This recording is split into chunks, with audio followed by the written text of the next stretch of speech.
Video में हमने paper का पैटर्न ऑलमोस्ट देख लिया था, बट थोड़ा वीडियो बड़ा बनने की वजह से क्या हो गया था, हम आखिरी विभाग जो है 5वां विभाग रचना विभाग उसको समझ नहीं पाए थे। तो चलिए उसको जल्दी से बिना कोई टाइम वेस्ट किए समझ लेते। क्वेश्चन नंबर 5 आपका आता है रचना विभाग। यहाँ कुछ लिखी है सूचना, आवश्यकता अनुसार परिच्छेद में लेखन अपेक्षित है, यानी कि आपको पैराग्राफ बना के लिखना है। अब मैंने आपको पत्र लेखन फॉर्मल में कैसे पैराग्राफ बनाते वो आपको ऑलरेडी सिखा दिया। इनफैक्ट इनफॉर्मल में भी जैसे फॉर्मल में पैराग्राफ बनाते वैसे ही बनानी होती है। तो पत्र लेखन हमने फॉर्मल पूरा कवर किया है, तो सारे वीडियोस देख लेना, सारे टाइप्स कवर किए, सारे एग्जाम्पल्स कवर किए, तो प्लीज़ वो वीडियो देख लेना। अब ये होता है 5 मार्क का क्वेश्चन। कितने मार्क का है कौन सा क्वेश्चन ये जानना बहुत ज़रूरी है। 5 मार्क का क्वेश्चन है, लिखना ये क्वेश्चन बहुत स्कोरिंग क्वेश्चन होता है। आप अगर पैटर्न भी सही लिख देते हो तो 3 मार्क मिल जाते हैं। बॉडी अच्छी है तो पूरे 4.5 मार्क्स मिल सकते हैं, या फिर कोई रेयर केस में 5 मार्क पूरे भी मिल सकते हैं। इसके बाद आपका प्रश्न 5 में में ही दूसरा प्रश्न होता है गद्य आकलन। अब यहाँ आपको अलग पैसेज दिया होता है, वहाँ ये भी अपठित गद्यांशी होता है, ये भी आपका टेक्सचुअल पैसेज नहीं होता है, बाहर से आता है ये। जैसे कि प्रश्न पहले का ई बाहर से आता है, वैसे ये प्रश्न भी बाहर से ही आता है। एंड इस प्रश्न के अंदर आपको ये प्रश्न पढ़ना है और कोई भी मतलब पैसेज पढ़ना है, और कोई भी ऐसे 4 प्रश्न बनाने पैसेज पे बेस्ड, जिनका आंसर पैसेज में हो, और आपको जो 4 प्रश्न हैं ऐसे बनाने कि उनका आंसर एक सेंटेंस में ही हो, और ऐसे बनाने कि उनके आंसर सेम ना हो। और एक रूल यहाँ पे इम्प्लाई होता है, जो कि है आपको ये 4 प्रश्न ऐसे बनाने कि जिनका स्टार्टिंग का जो वर्ड है, जैसे कि आपने एक क्वेश्चन बना दिया, कितना वर्ड लेके आपने क्वेश्चन को शुरू किया, तो दूसरा क्वेश्चन जो है वो कितना ये शब्द को लेके शुरू नहीं होना चाहिए। और एक यहाँ पे रूल इम्प्लाई होता है कि आपको ऐसा प्रश्न नहीं बनाना है कि पैसेज किसके बारे में है, या पैसेज को एक टाइटल दीजिए, ऐसे क्वेश्चन बनाओगे तो मार्क्स नहीं मिलेंगे। इसको भी हम बहुत डिटेल में समझेंगे। गद्य आकलन हमारा अगला टॉपिक होगा, तो सारे वीडियोस देख लेना, बहुत ईजी टॉपिक है।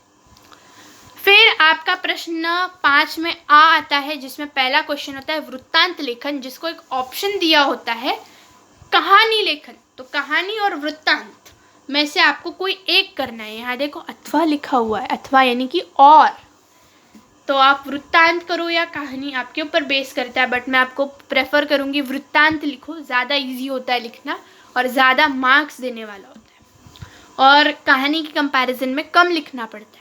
फिर आता है विज्ञापन लेखन, जो कि एक कंपलसरी क्वेश्चन है, सबको अटेम्प्ट करना होता है। ये भी बहुत स्कोरिंग क्वेश्चन है, और विज्ञापन में आपको एक बॉर्डर बनाना कंपलसरी होता है। एक बॉर्डर बनाना होता है, बेसिकली एक बॉक्स टाइप्स, डिज़ाइनर बनाओ, सादा बनाओ, बट डबल लाइन का बॉर्डर बनाओ, जिससे आपका जो विज्ञापन है वो अच्छा दिखता है, प्लस वो कंपलसरी है।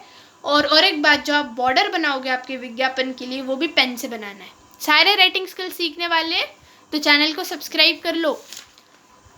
इसके बाद हमारा आखिरी प्रश्न होता है निबंध लेखन। निबंध के भी कई सारे प्रकार हैं, आपको आएंगे 5 प्रकार है, और उन 5 प्रकार में से आपको कोई भी 3 दिए हुए रहते हैं।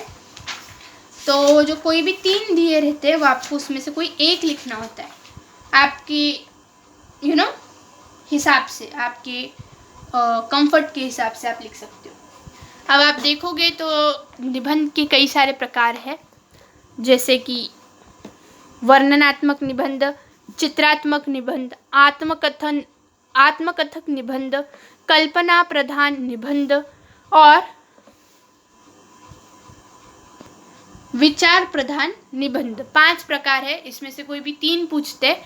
मोस्टली कौन से आते हैं? वर्णनात्मक, आत्मकथन, कल्पनात्मक, या फिर ऐसे अगर मोबाइल नहीं होते तो वो 5वें प्रकार के अंडर आते हैं। ठीक है, तो यहाँ पे देखो किसान की आत्मकथन आया है, हमारी सैर वर्णनात्मक है, और यदि पुस्तकें ना होती तो ये जो हमारा 5वां प्रकार है यानी विचार प्रधान निबंध, इसके अंडर आता है।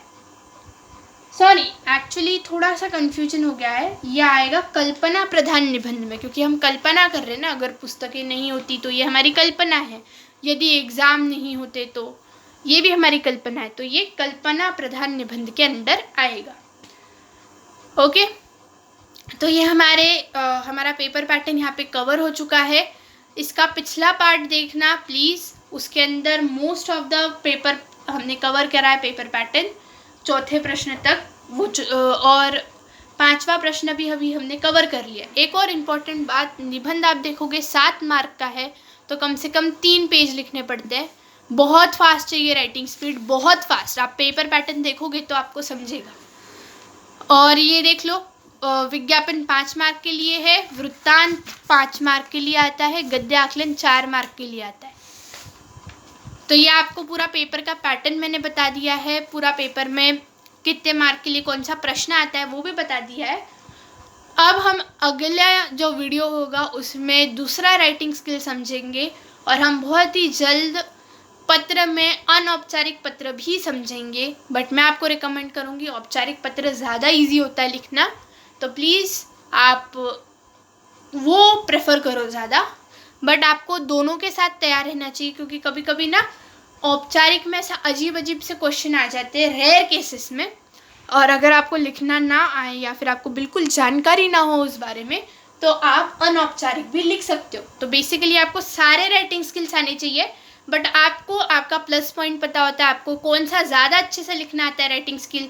जैसे कि लेटर, इनफॉर्मल फॉर्मल में से आपको जो ज़्यादा अच्छा लिखना आता है, आपको पूरे साल उस पर ज़्यादा फोकस करना है। बट दूसरे टाइप का जो लेटर है उसका पैटर्न आपको समझ के रखना है, उसके भी 1-2 क्वेश्चंस प्रैक्टिस करके रखने हैं, ताकि एंड मोमेंट पे अगर आपको ऐसा क्वेश्चन आ जाता है एग्जाम में जिसके बारे में आपको बिल्कुल आइडिया नहीं है, तो आप वो क्वेश्चन अटेम्प्ट कर सकते हो, कौन सा ऑप्शन वाला क्वेश्चन।